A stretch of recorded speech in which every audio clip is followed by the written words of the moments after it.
नमस्कार मित्रों। आज एक बार फिर मैं आपके सामने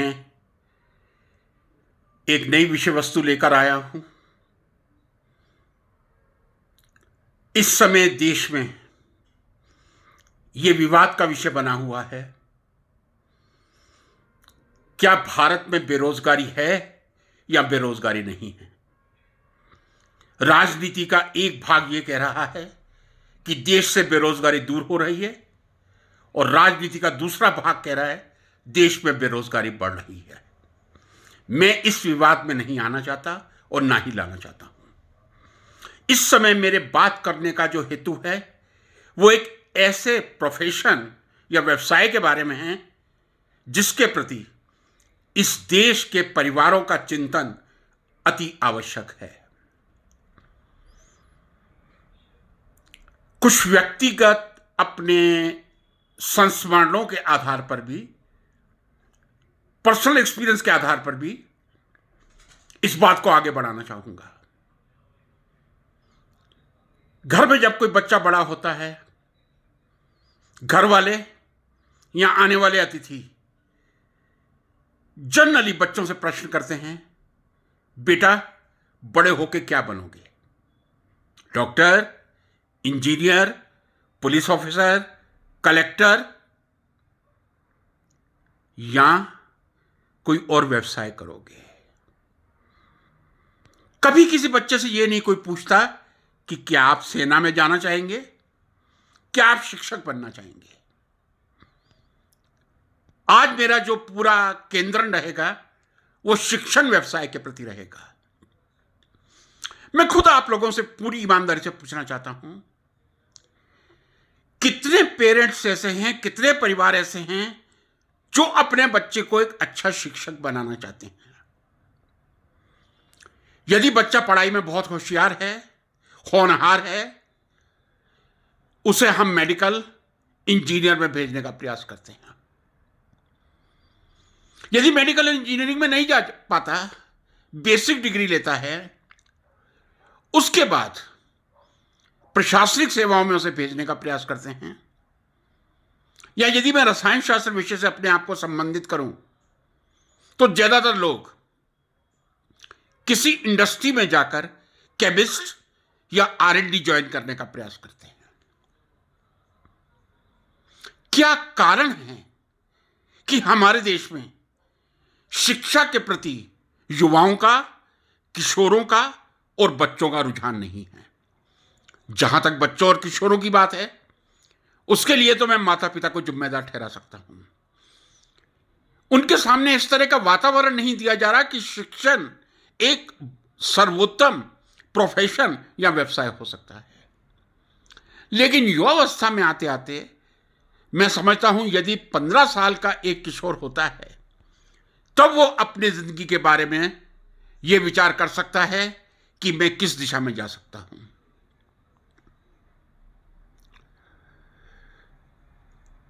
जहां तक शिक्षण व्यवसाय का प्रश्न है, कई लोग शायद इससे अनभिज्ञ होंगे, उनको इस बात की नॉलेज नहीं होगी। देश का जो बड़ा तबका गांव में है वो इस बात से परिचित नहीं होगा। लेकिन जो शिक्षा ले रहे हैं, जो ग्रेजुएशन, पोस्ट ग्रेजुएशन, स्नातक और स्नातकोत्तर कर रहे हैं, उनके बारे में चित्रण बिल्कुल स्पष्ट है। यदि मैं एक शिक्षक व्यवसाय की बात करूं, शिक्षक एक प्राथमिक विद्यालय में हो सकता है, प्राइमरी स्कूल में, शिक्षक सेकेंडरी स्कूल में हो सकता है, हायर सेकेंडरी स्कूल में हो सकता है। यदि उच्च शिक्षा की बात करूं, शिक्षक किसी महाविद्यालय का हो सकता है या विश्वविद्यालय का हो सकता है। बात यह है कि शिक्षक चाहे प्राथमिक स्तर का हो या स्नातकोत्तर स्तर का हो, चाहे वो प्राइमरी क्लासेस टीच कर रहा है या MSc या MCOM या MA टीच कर रहा है, उसकी शिक्षण के प्रति अभिरुचि होनी चाहिए, उसका एटीट्यूड होना चाहिए शिक्षण के प्रति। जो लोग स्कूल एजुकेशन में जाने का प्रयास कर रहे हैं, कहीं कोचिंग सेंटर भी चल रहे हैं,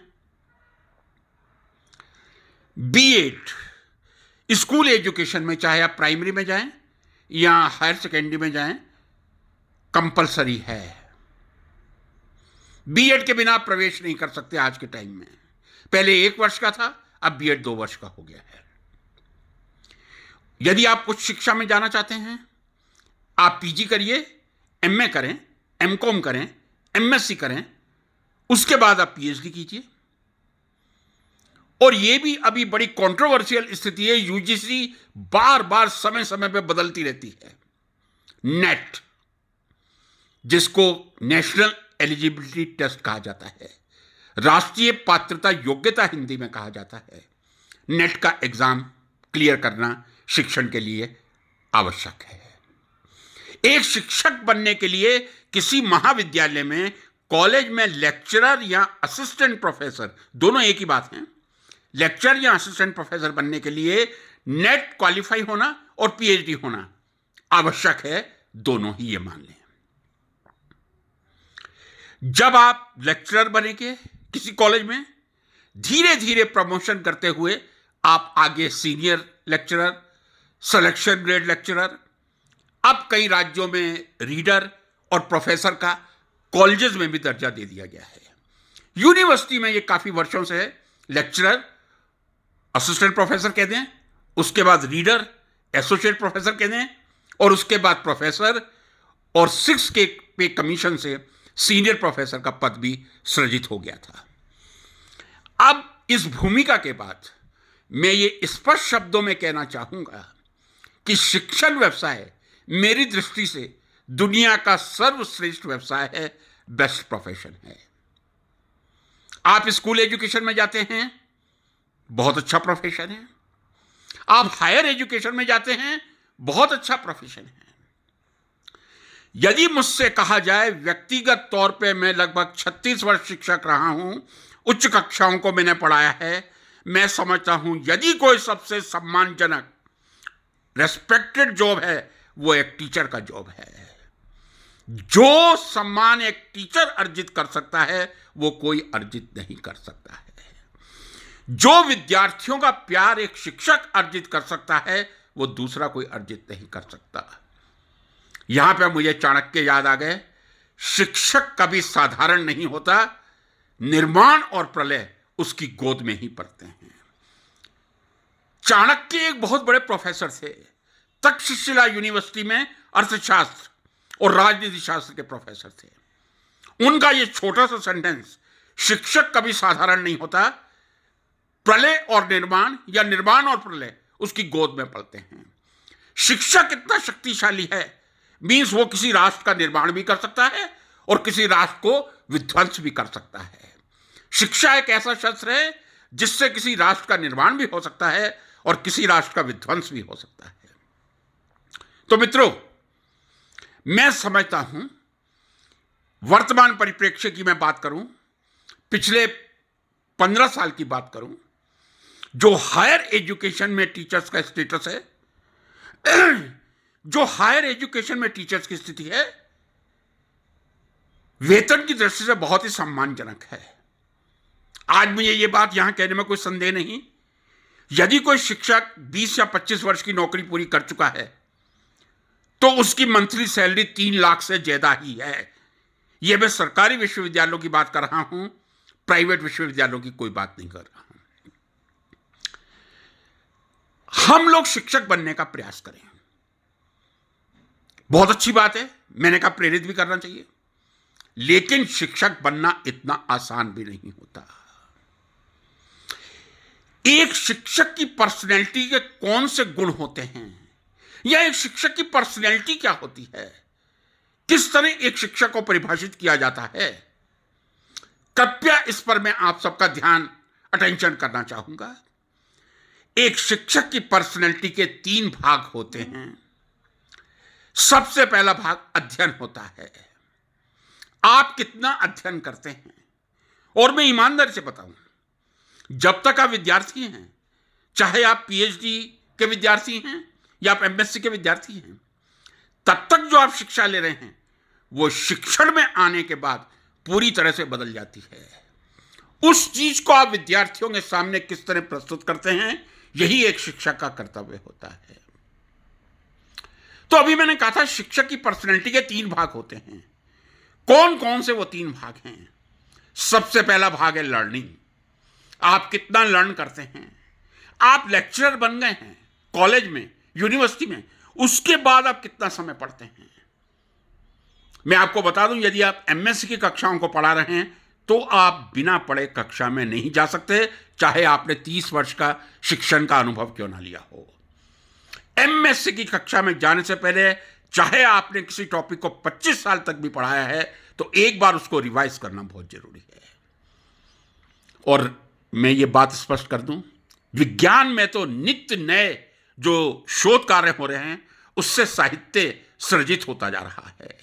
एक विज्ञान के शिक्षक की दृष्टि और कान, मैं अक्सर कहा करता हूं, दोनों ही खुले हुए होने चाहिए।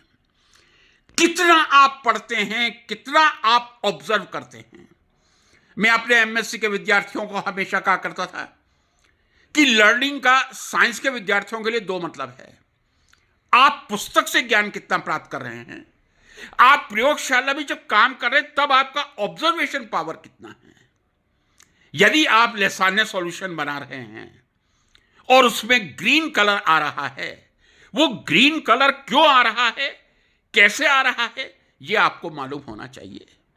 यदि मैं नाइट्रो ग्रुप का मूल्यांकन बार का टेस्ट कर रहा हूं, जो रंग परिवर्तन हो रहा है वो क्यों हो रहा है, क्या रासायनिक प्रक्रिया हो रही है, यह भी लर्निंग का ही एक प्रोसेस है। एक बात मैं पूर्ण आत्मविश्वास के साथ कह दूं, विज्ञान के विद्यार्थी का लर्निंग जितना पुस्तकों से है उतना प्रायोगिक कार्यों से है। 4 घंटे का प्रैक्टिकल एमएससी में होता है। आज ईमानदारी से आत्मविश्लेषण किया जाए, कितने शिक्षक 4 घंटे में से 3 घंटे भी प्रयोगशाला में उपस्थित रहकर विद्यार्थियों का मार्गदर्शन करते हैं। कितने विद्यार्थी ऐसे हैं, मैं कह रहा हूं, जो 4 घंटे में से 3 घंटे पूर्ण कंसंट्रेशन के साथ एक्सपेरिमेंट्स को करने का तल्लीनता से प्रयास करते हैं। शायद नकारात्मक उत्तर मिलेगा। फिर मैं एक बार कह दूं, टीचर का पहला गुण लर्निंग है और स्टूडेंट्स को पढ़ाना है।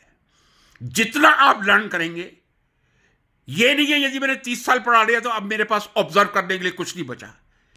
कहीं जो रूटीन एक्सपेरिमेंट हैं, चाहे वो फंक्शनल ग्रुप के टेस्ट हैं या कंपाउंड्स का डिटर्मिनेशन है, 30 साल बाद भी मैं कोई नई चीज ऑब्जर्व कर सकता हूं।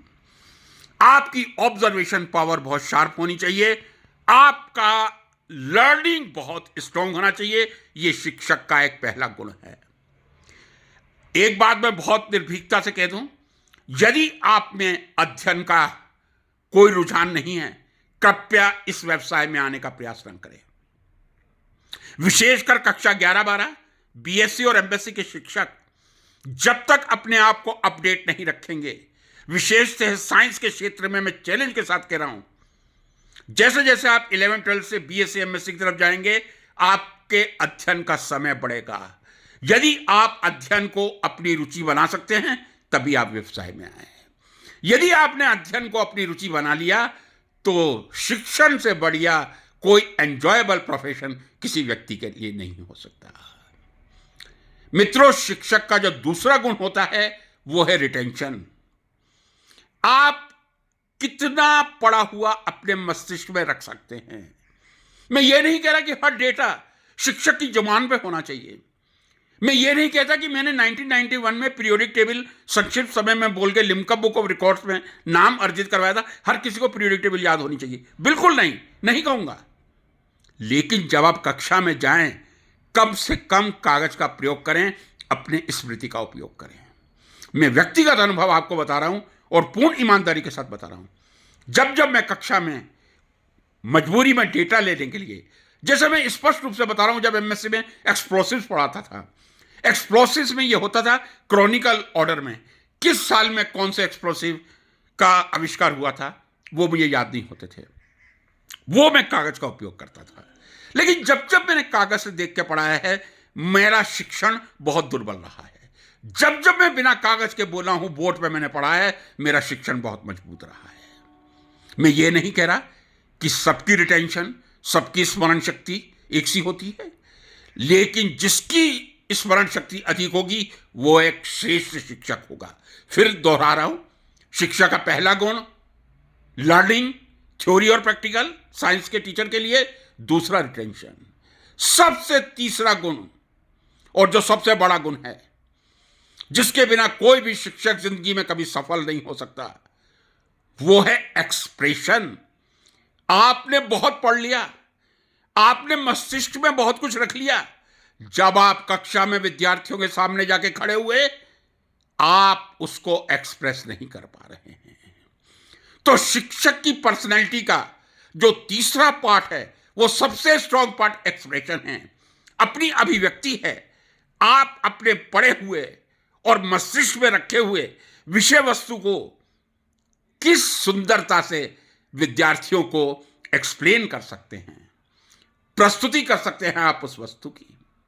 यह भी मैं कह दूं, जब आप 60 विद्यार्थियों की कक्षा ले रहे हैं, उसमें से 10% विद्यार्थी ही बहुत शार्प होंगे, बाकी 50% विद्यार्थी एवरेज होंगे और 40% विद्यार्थी बिलो एवरेज होंगे। एक अच्छे शिक्षक का कर्तव्य है कि वो टॉप लेवल ब्रिलियंट विद्यार्थी, मध्यम दर्जे के विद्यार्थी और लो ग्रेड विद्यार्थी, तीनों को अपनी विषय वस्तु समझाने का प्रयास करे।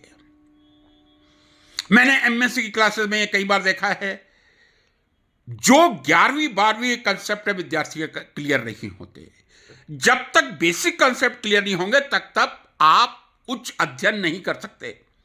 मैं एक उदाहरण दे रहा हूं, reaction mechanism in organic chemistry, जो एक मेरा बहुत प्रिय विषय वस्तु रही है। यदि आपके बेसिक क्लियर नहीं है, यदि आपको रेजोनेंस नहीं मालूम, रेजोनेंस इफेक्ट नहीं मालूम, इंडक्टिव इफेक्ट नहीं मालूम, हाइपर कॉन्जुगेशन नहीं मालूम, आप रिएक्शन मैकेनिज्म नहीं पढ़ा सकते और नहीं पढ़ सकते। तो मित्रों, मैं फिर एक बार पुनः रिपीट करूंगा, एक अच्छे शिक्षक के 3 गुण होते हैं। अधिक से अधिक पढ़ना, जितना आप पढ़ेंगे उतने आप अपने ज्ञान का विस्तार करेंगे। रिटेंशन, आप जो पढ़ रहे हैं अपने मस्तिष्क में रखने का प्रयास कीजिए। स्मरण शक्ति बढ़ाने के बहुत फॉर्मूले हैं, वो मैं कभी किसी अलग लेक्चर में बात करूंगा। तीसरा है एक्सप्रेशन। यदि आपका लर्निंग स्ट्रांग है, आपका ऑब्जर्वेशन ऑफ कोर्स लर्निंग में आ गया स्ट्रांग है, आपका रिटेंशन स्ट्रांग है, आपका एक्सप्रेशन स्ट्रांग है, तब आप दुनिया के सर्वश्रेष्ठ शिक्षक बन सकते हैं। शिक्षक बनना बहुत सम्मानजनक प्रोफेशन है, बहुत ऑनरेबल प्रोफेशन है। मैं फिर ये अपनी बात रिपीट करूंगा, लेकिन शिक्षक बनना आसान भी नहीं है। शिक्षक कभी एक्सीडेंटली मत बनिए कि चलिए मेरा आईएएस में सिलेक्शन नहीं हो पाया, अब मैं टीचिंग में चला जाता हूं।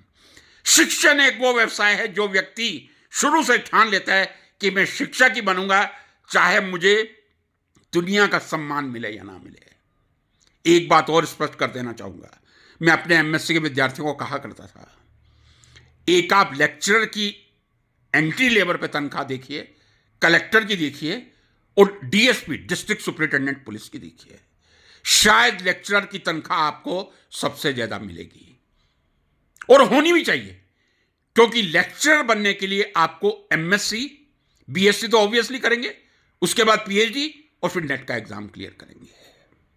आईएएस बनने के लिए आपको केवल ग्रेजुएशन चाहिए, चाहे आप 3rd क्लास को ना हो। तो शिक्षक का वेतन भारतीय परिप्रेक्ष्य में, मैं ये नहीं कहूंगा सर्वश्रेष्ठ विश्व में, सम्मानजनक है। आज जो एक सीनियर प्रोफेसर है, यदि मैं सही कह रहा हूं, तो वो एक चीफ सेक्रेटरी के लेवल का तनख्वाह ले रहा है। 2,25,000 बेसिक यदि किसी शिक्षक की तनख्वाह है तो वो चीफ सेक्रेटरी की हो सकती है। ये मैं बता दूं, कैबिनेट सेक्रेटरी शायद पूरे देश में 15 या 20 होंगे जिनकी 2.5 लाख तनख्वाह होगी, बाकी 2.25 लाख चीफ सेक्रेटरी की होती है, और वहां तक कोई भी प्रोफेसर सीनियर प्रोफेसर के रूप में पहुंच सकता है। तो मेरा ये सब युवाओं से निवेदन है, आप इस शिक्षण को अपनाइए, पूर्ण मन से अपनाइए। और स्कूल शिक्षकों से निवेदन है, माता पिता से निवेदन है, वो बचपन से बच्चे में ये प्रयास करें कि वो रटे नहीं, हर चीज को समझने का प्रयास करने, लर्न करें, उसकी मेमोरी बढ़े, स्मरण शक्ति बढ़े और उसकी अभिव्यक्ति बढ़े। फिर मैं लास्ट में कहूंगा 3 शिक्षक की पर्सनैलिटी के पार्ट हैं: लर्निंग और साइंस में ऑब्जर्वेशन, सेकंड रिटेंशन और थर्ड एक्सप्रेशन। यदि आप लर्निंग, ऑब्जर्वेशन, रिटेंशन और एक्सप्रेशन तीनों के मास्टर हैं तो आप एक सुपर शिक्षक हैं, महान शिक्षक हैं, विश्व के महान शिक्षक हो सकते हैं। यदि ये वीडियो आपको अच्छा लगे, लाइक करें, सब्सक्राइब करें। धन्यवाद। फिर एक बार आपके सामने उपस्थित होऊंगा।